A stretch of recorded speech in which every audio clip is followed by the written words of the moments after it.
I'm just going to wait for somebody to join.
Okay.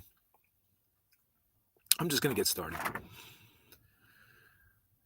So you're welcome to join me for the Dhammapada study. So why am I doing this?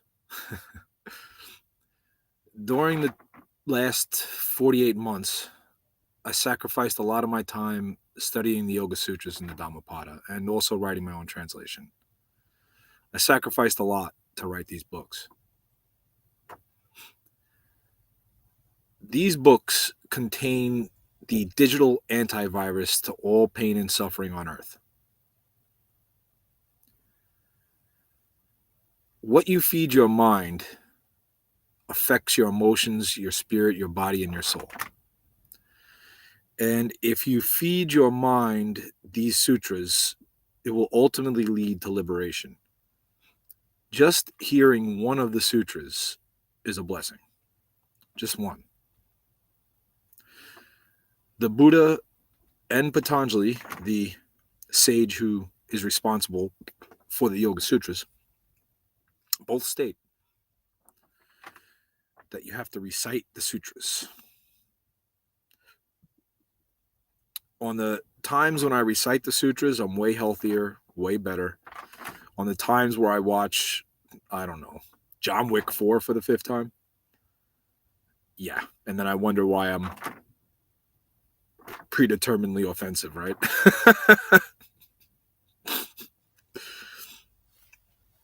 Let's begin. We're going to start with the sutras. Looks like I'm all by my lonesome right now. Let's check out the lights. Yay!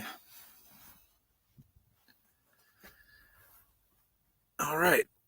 Let's put her in full screen mode. Hi, welcome. Thank you for joining. Questions and comments are welcome below. Appreciate you coming. We're blessed to be able to study the sutras tonight.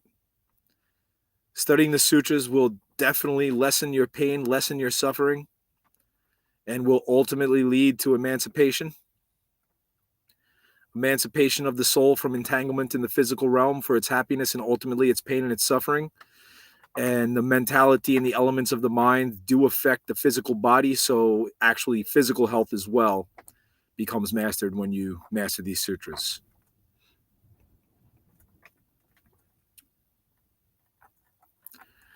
We're going to start with chapter 8, verse 100. Better than 1,000 useless words is one word that brings peace.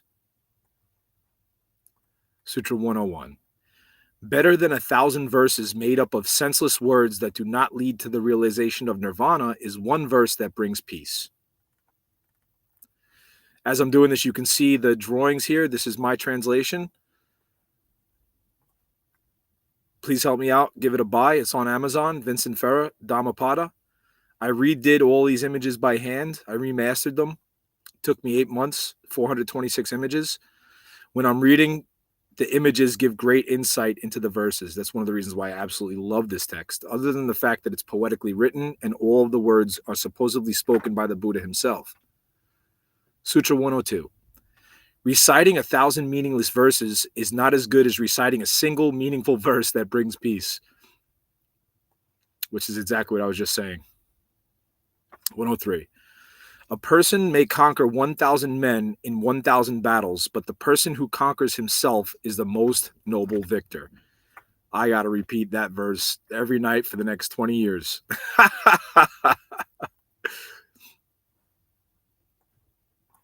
Sutra 104. Conquer yourself and you conquer everything. Conquer others and you've conquered nothing.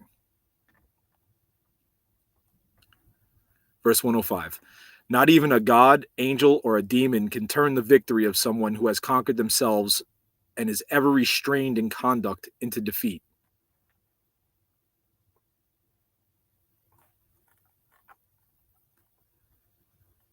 Verse 106. You could make sacrifices by the thousands for 100 years, but one moment of honor given to a spiritually developed person would be better.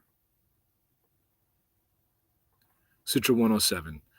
Tending a sacrificial fire for 100 years may make you feel righteous and good, but if for one moment you pay homage to a perfected one, whose soul is grounded in true knowledge, it will bring you 1,000 times more peace of mind. We live in a time where people don't like reproof. This reproof is said to be a blessing if you're reproved by a wise person, but we live in a time where reproof is almost always met with offense. And that's definitely not good. Sutra 108. 1 year of giving thousands of gifts and making thousands of sacrificial offerings to obtain merit or earthly rewards is not worth 1 second of reverence shown to a perfected being. Verse 109. He who reveres those who are older and more virtuous will receive these 4 blessings: long life, spiritual beauty, quiet power, and happiness.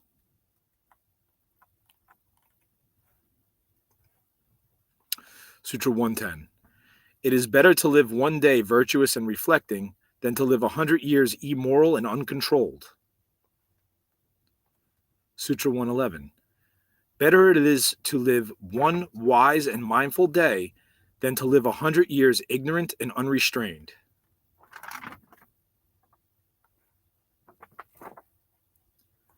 Sutra 112.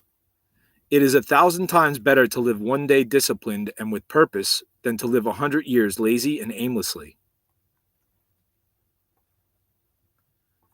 Sutra 113.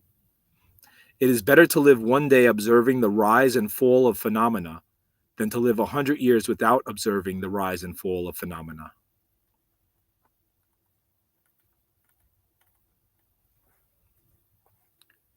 Sutra 114. Better it is to live 1 day accepting death than to live 100 years fearing death. Sutra 115. It is better to live 1 day seeing the ultimate truth than to live 100 years denying the supreme truth.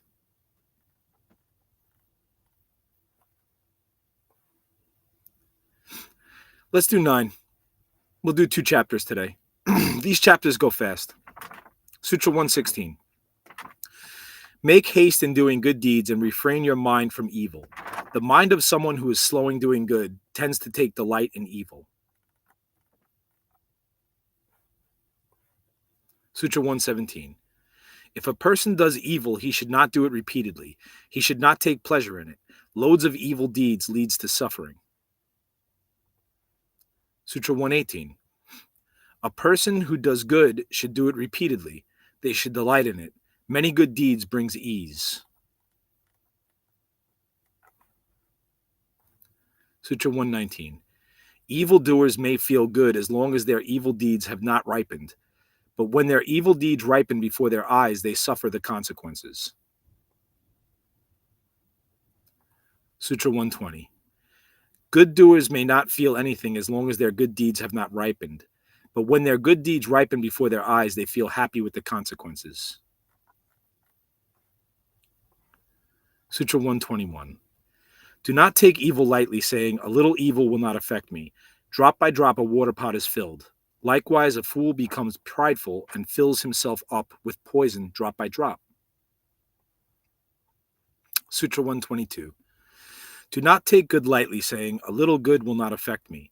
Drop by drop a water pot is filled. Likewise, a wise man fills himself up with good drop by drop.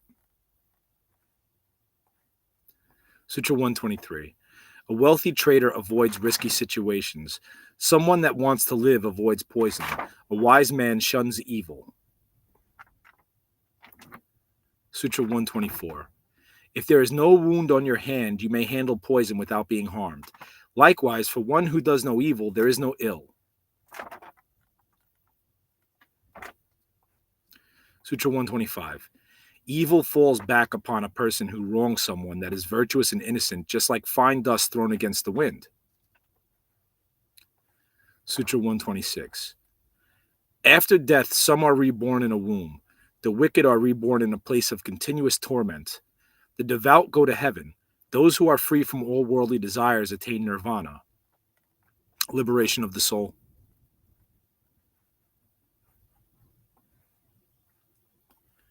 The soul becomes one with the soul of reality of all existence.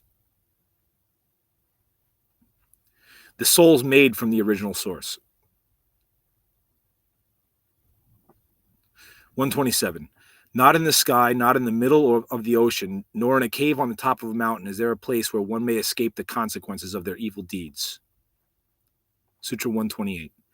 Not in the sky, not in the middle of the ocean, nor in a cave at the top of a mountain is there a place where one will not be overcome by death.